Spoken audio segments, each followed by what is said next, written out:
Good morning, everyone. Today we see about Guilford structure of intellectual theory. So today we see about the Guilford structure. So first is the Guilford structure was introduced by Joy Paul Guilford, and he was an American psychologist, and he was born around 7th March 1987 in US, and he is best remembered for the psychometric study of human intelligence, and it includes the distinction between the convergent and divergent production. So in Guilford intellectual theory, he mentioned three dimensions. The first dimension is operation, the second is product, and third is content. So totally we combined, we got 150 intellectual abilities.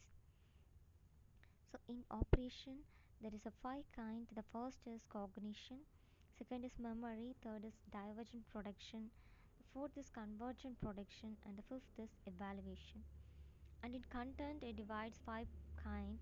First is visual, second is auditory, and third is symbolic, fourth is semantic, and the fifth is behavioral. And in product, it divides five six kind. The first is unit, classes, relation, systems, transformation, and implication.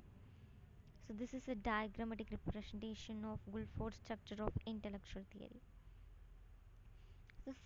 So according to Guilford, he mentioned three dimension. That first dimension is content dimension. So here the first is visual.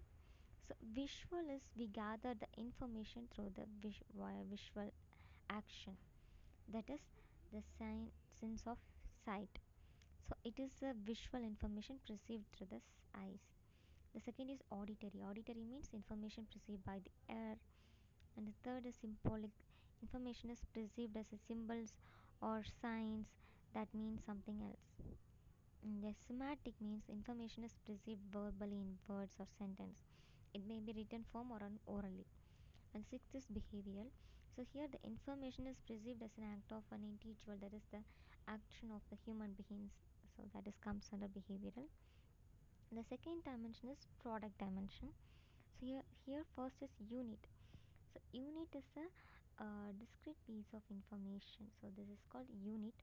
And the class is a group of units, but they have the characteristics in common, that is called classes. And the relation is a group of units, but units is a discrete piece of information. So we gather the group of units as a relation, but here they link together as opposite or interconnection, that to form a structure or pathway. So this is called relation. And the fourth is transformation. So transformation in knowledge that include the shift in viewpoint, transition, and alternation in knowledge. And fifth is implication. So implications are the expectation, outcomes, or assumptions of knowledge based on the previous knowledge. And the third dimension is operation dimension. So here the first is cognition. So cognition is the ability to understand, comprehend, discover, and become aware of the information we gather.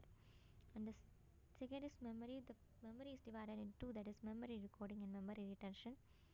So memory recording is the ability to memorize information, and memory retention is the ability to recollect information. The fourth is evaluation. Evaluation is the ability to know the information is accurate and valid or not. And the fifth is divergent production. So divergent production is the ability to come up with several solutions to a simple problem. So they are creative minders or comes under the divergent production. And the sixth is convergent production. So convergent production is the ability to end up with a single solution to the problem. So there here we can collect a unique solution for a problem. So that's all. This is a conclusion. Wilford's theory has contributed a lot to many psychologists in doing their research on intelligence and creativity. So it has been proved to be a great help to scientists and in the educational field. So Guilford proposed that while most of the researchers on rising creativity has centered on the numerous divergent production ability, so there appears to be a strong point favoring concentration on various transformation abilities. So it should be support the climate focusing some interest upon the change in insight. That's all. Thank you for your time.